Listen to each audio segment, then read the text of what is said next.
Hello friends, नमस्कार, प्रणाम। कैसे हैं आप लोग? जितने भी खेसारी लाल यादव जी के फैंस हैं उनके लिए बवाल खबर लेके आ गया हूँ।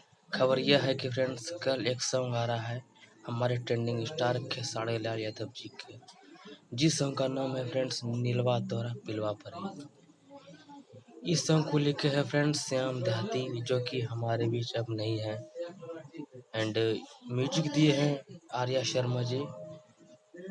और ये सॉन्ग आ रहा है friend SRK music YouTube channel से 23 मई यानी कल 6:30 बजे ये सॉन्ग आ रहा है SRK म्यूजिक से, नीलवा तोरा पिलवा परी।